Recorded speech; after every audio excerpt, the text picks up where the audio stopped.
महायुती सरकारच्या मंत्रिमंडळ विस्तारात मुख्यमंत्री देवेंद्र फडणवीसांनी धक्कातंत्राचा अवलंब केल्याचं बघायला मिळालं।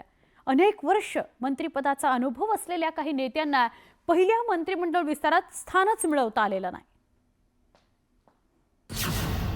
छगन भुजबळ, दिलीप वळसे पाटील, धर्मराव बाबा अत्राम, रवींद्र चव्हाण, सुधीर मुनगंटीवार, विजयकुमार गावित, दीपक केसरकर, तानाजी सावंत आणि अब्दुल सत्तार हे सगळे नेते गेल्या वेळच्या शिंदे सरकारमध्ये विविध खात्याचे मंत्री होते, पण देवेंद्र फडणवीसांच्या मंत्रिमंडळात त्यांना मंत्रिपद राखता आलेलं नाही। खरं तर हे नेते फडणवीस सरकारमध्ये मंत्रिपदाचे प्रबळ दावेदार म्हणून ओळखले जात होते, पण त्यांना यावेळी डावलण्यात आलंय।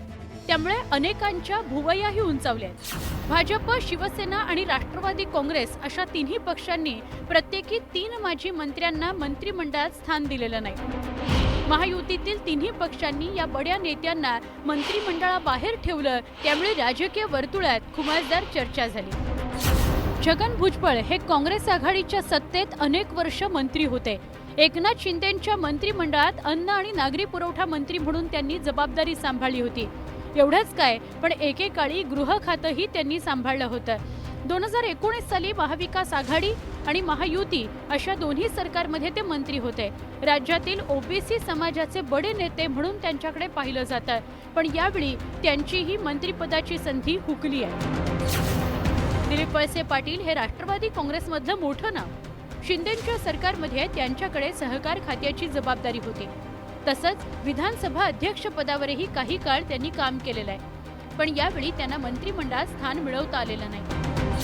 गेल्या सरकारमध्ये धर्मराव बाबा अत्राम यांच्याकडे अन्न आणि औषध प्रशासनाच्या खात्याची जबाबदारी होती, पण त्यांनाही यावेळी डावलण्यात आलंय। भाजपनंही नव्या चेहऱ्यांना संधी देण्याकरता जुन्या नेत्यांना बॅकसीटवर ठेवलंय। देवेंद्र फडणवीस सरकारमध्ये मंत्री म्हणून सुधीर मुनगंटीवारांचं नाव निश्चित मानलं जात होतं, पण ऐनवेळी त्यांचा पत्ता कापण्यात आला। शिंदे सरकारमध्ये मुनगंटीवारांकडे वन आणि सांस्कृतिक कार्य मंत्रालयाची जबाबदारी होती। नुकतंच लोकसभेत त्यांचा पराभव झाला होता, पण विधानसभेत त्यांनी विजय खेचून आणला होता। मंत्रिमंडळाच्या यादीत त्यांना मात्र स्थान मिळवता आलेलं नाही। माजी बांधकाम मंत्री रवींद्र चव्हाण यांनाही यावेळी वगळण्यात आलं। चव्हाण यांनी कोकणात भाजपला मोठं यश मिळवून दिलं होतं। तसंच मुख्यमंत्री देवेंद्र फडणवीस यांचे निकटवर्तीय म्हणून त्यांच्याकडे पाहिलं जातं, त्यामुळे त्यांचं मंत्रिपद तर निश्चितच होतं, पण यावेळी भाजपनं त्यांना देधक्का दिलाय। तीच अवस्था माजी आदिवासी विकास मंत्री विजयकुमार गावित यांचीही झाली आहे। इकडे शिंदेंच्या शिवसेनेतही धक्कातंत्र अवलंबण्यात आलंय। माजी आरोग्यमंत्री तानाजी सावंत हे मंत्रिपदाकरता आग्रही होते। शिंदेंच्या मंत्रिमंडळात त्यांच्याकडे आरोग्य खात्याची जबाबदारी होती, पण यावेळी त्यांचाही हिरमोड झाला। माजी पणन आणि अल्पसंख्याक विकास मंत्री अब्दुल सत्तार यांनाही यावेळी डच्चू मिळालाय।